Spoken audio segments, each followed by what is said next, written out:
राजस्थान लोक सेवा आयोग, बाबूलाल कटारा, रामूराम रायका, ये तमाम नाम तो आपको पता ही होंगे।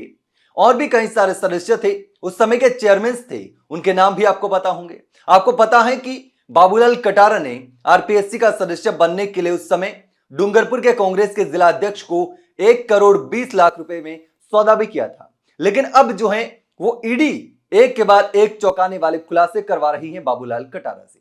बाबूलाल कटारा भी नाम ले रहे हैं, सब कुछ खुलासा कर रहे हैं और अब तो हैरान कर देने वाले ऐसे ऐसे खुलासे किए हैं जिसे सुन करके आप भी चौंक जाएंगे। राजस्थान के लाखों बेरोजगार युवाओं का भविष्य संकट में है, उनके मन में कई सारे सवाल हैं। लेकिन इसी बीच जिस तरीके से एक तरफ तो राजस्थान हाईकोर्ट में डबल बेंच में इस भर्ती को लेकर सुनवाई चल रही है और दूसरी तरफ ईडी की चार्जशीट में कई सारे हैरान कर देने वाले खुलासे हुए हैं, खुलासे ऐसे जो आपको चौंका देंगे। पहले ही आपको पता है कि बाबूलाल कटारा ने 1 करोड़ 20 लाख रुपए दिए तब जाकर के आरपीएससी का सदस्य नियुक्त हुआ। लेकिन उसके बाद कई लोगों की सिफारिशें आती थी इंटरव्यू में अभ्यर्थियों को पास करने के लिए, लेकिन बहुत सारे ऐसे लोग भी थे जो सिफारिश करते थे लेकिन पैसे नहीं देते थे। बाबूलाल कटारा का कहना है कि ये बड़े लोग सिफारिश करते थे। ये बड़े लोग कौन थे? मंत्री थे, नेता थे, कौन थे? जो सिफारिश करते थे, पैसे नहीं देते थे, लेकिन उनका काम करना होता था। उनके नामों का खुलासा अब तक नहीं हुआ है। क्यों नहीं हुआ उसकी वजह नहीं पता, बहुत सारे रीजन हो सकते हैं। लेकिन बाबूलाल कटारा ने कहा कि हमारे पास बहुत सारे लोग आते थे और वो सिफारिश लेके आते थे और हम लोग उसको पास करते थे, पैसे लेते थे। और कई सारे लोग ऐसे आते थे जो सिफारिश लेकर आते थे, सिफारिश भेज देते थे, वो अभ्यर्थी का फोटो और लेटर भेज देते थे और जिस भी मेंबर के पास आता था वो ग्रुप में उसका जिक्र करता था, बाकी सारे सदस्य उसका सहयोग करते थे।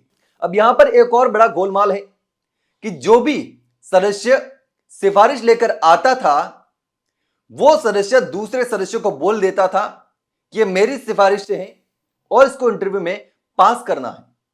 अब वहां से जो फंड आता था, लाखों रुपए लिए जाते थे सिफारिश करने के लिए, वो किसके पास जाते थे? वो वही सदस्य रखता था जिसकी सिफारिश होती थी।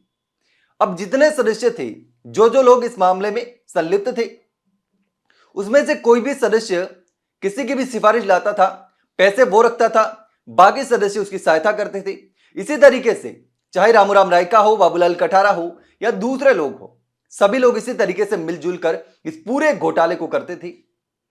पैसे सिफारिश वाला रखेगा, क्योंकि दूसरा जब सिफारिश लाएगा तब बाबूलाल कटारा को भी उसकी सहायता करनी होगी।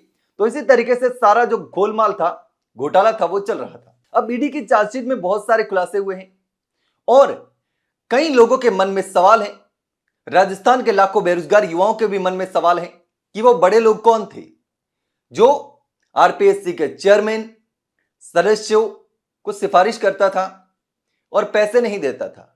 हो सकता है कि वो कोई बड़े मंत्री हो, सरकार में बैठे लोग हो, पार्टी से जुड़े लोग हो, तत्कालीन सरकार के लोग हो, कोई भी हो सकता है, कोई बड़े अधिकारी हो जिसका रुतबा बहुत ज्यादा हो। वो सिर्फ सिफारिश करके काम चला लेते थे बिना पैसे दिए। ये बहुत बड़े स्तर पर ये पूरा फर्जीवाड़ा चलता आ रहा था और अब ईडी की जो पूछताछ हो रही है बाबूलाल कटारा से, तो एक एक करके ये सारे जो खुलासे हैं वो हो रहे हैं, सारे हैरान कर देने वाले हैं।